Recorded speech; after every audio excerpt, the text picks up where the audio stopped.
Is that I seem to become identified with the observer.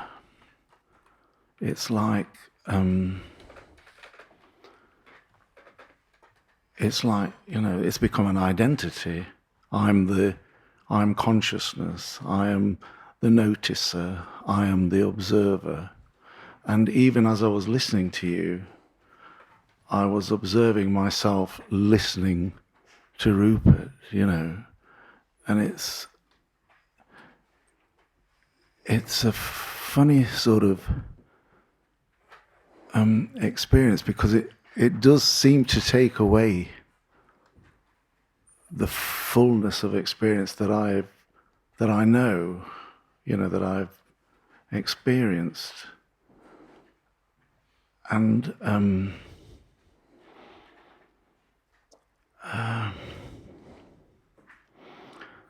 there's something else, but it just isn't coming at the moment. But I just wonder if you've got... Oh yes, it's like to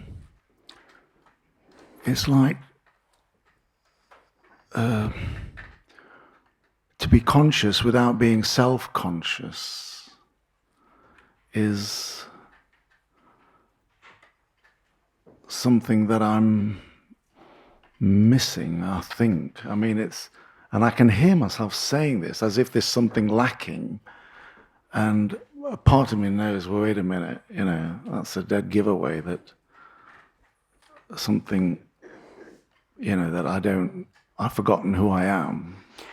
Well, awareness is by nature self-aware, in just the same way that the sun is self-luminous. In other words, the sun illuminates itself by nature. Likewise, awareness is self-knowing or self-aware by nature. But awareness colors itself with its own activity, in the same way that a screen could be said to color itself. If we consider the movie to be the activity of the screen could be said to color itself with its own activity. And awareness is the same. If all experience is the activity of awareness, then experience could be said to be the coloring of awareness, and therefore the obscuring of awareness. That's what I mean when I say awareness loses itself in experience. It loses itself in its own creativity. Just like an actor assuming a role and then losing itself in that role. An actor called John Smith plays the part of King Lear, but he plays the part so fully that he forgets that he is John Smith, and he seems to become King Lear, and as a result he suffers. He never actually ceases to be John Smith. He never really becomes King Lear. Indeed, there is no person called King Lear.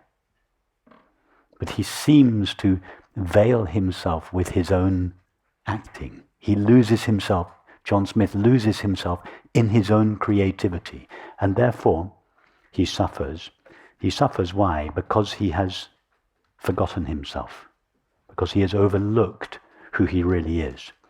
So, and for this reason, King Lear is miserable. Although there is no real person called King Lear, nevertheless, King Lear feels, I am a real person, and I am miserable because my daughter Cordelia is being unkind to me. No, King Lear is not miserable because his daughter is being unkind to him. He's miserable because he's forgotten who he really is. So King Lear seems to have to investigate himself. Who am I really? And this takes King Lear on a pathway from King Lear to John Smith. Of course, there is no real pathway. There's no distance between King Lear and John Smith, but King Lear doesn't know that yet. So he seems to have to engage in this investigation into his true nature. And then at some point there is this recognition, I am John Smith. And then of course John Smith realizes, oh, I was always John Smith. I was always only knowing myself. But I lost myself in my own activity and therefore seemed to overlook myself and therefore to overlook my innate peace. Well, it's the same with awareness.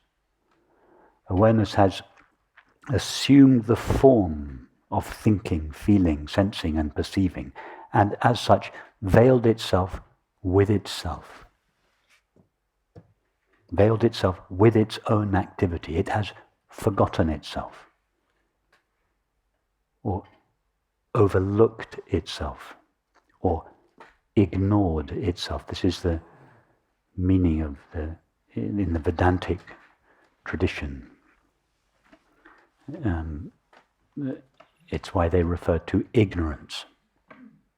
They don't mean stupidity, they mean the ignoring of ourself, or ourself's ignoring of itself in favor of objective experience.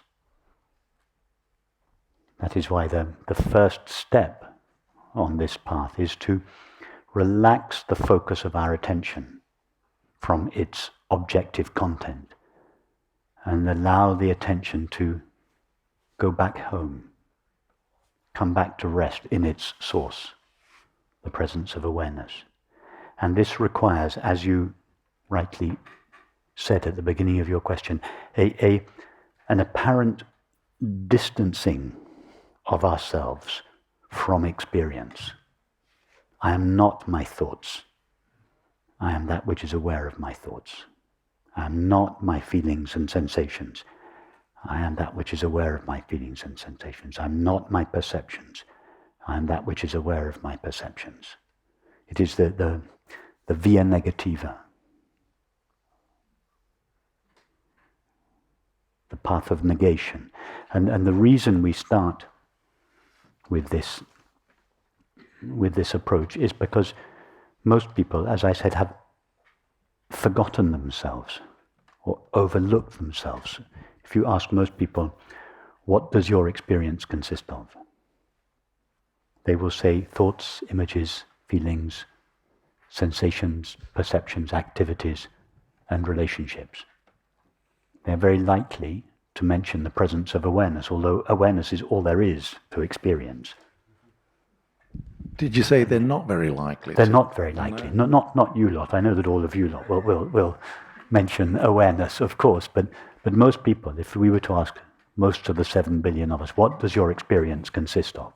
Most people will say activities and relationships, thoughts, images, feelings.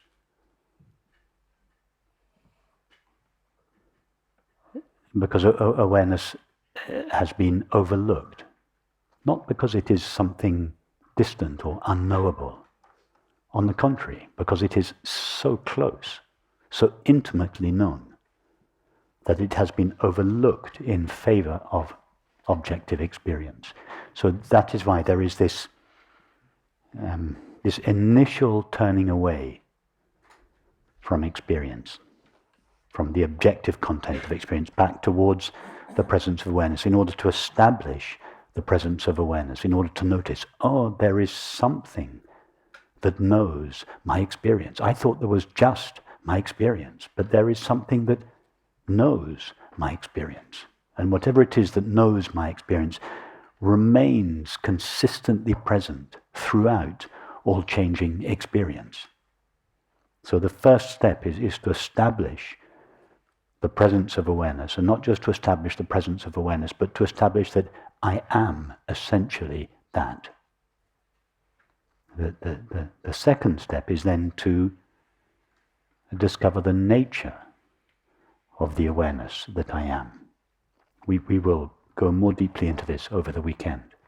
And then, having established the presence of awareness and the primacy of awareness, and having discovered its nature, we then collapse the distance between awareness and experience. Because in reality, awareness is not separate from experience any more than a screen is separate from a movie. The screen is not really in the background of the movie. The only reason it is legitimate to say the screen is in the background of the movie is to one who is so focused on the content of the movie, so lost in the drama of the movie, that the screen seems not to be present. To such a one, the teaching says, no, notice behind the drama of the movie is the transparent screen. It's not really true. The screen isn't behind the drama. But it's just a concession to one who is lost in experience.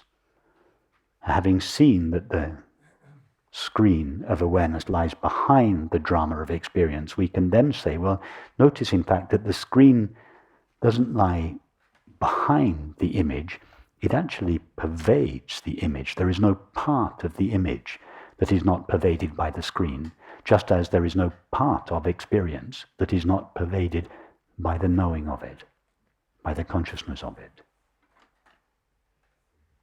So not only does consciousness not just lie in the background of experience, but it pervades the foreground. When that is clear, we can take a further step and realize that it's not even true to suggest that the screen pervades the image, as if the image were one thing and the screen another. All there is to the image is the screen. There is no such thing as an image, which is either pervaded by or not pervaded by the screen. There is just the screen. And the so-called image is simply the activity of the screen. So at this stage, we no longer have two things. We no longer have screen and image. There is one thing, the screen, and the image is its activity. So likewise, we first of all separate awareness from experience in order to establish the presence of awareness. We then explore the nature of awareness, and then we begin to collapse the distinction, and we see first of all that awareness, or being aware, or knowing, pervades experience, and then we discover that all there is to experience is the knowing of it. In other words, all there is to experience is the activity of this self-aware screen of awareness. And at this stage, there's no longer awareness plus experience, a subject plus an object, a knower and the known, the noticer and the noticed. So bear with me, we've only taken the first step this evening. That really speaks to me, actually. Thank you, especially for the King Lear. That resonated a lot. Thank you. Thank you very much.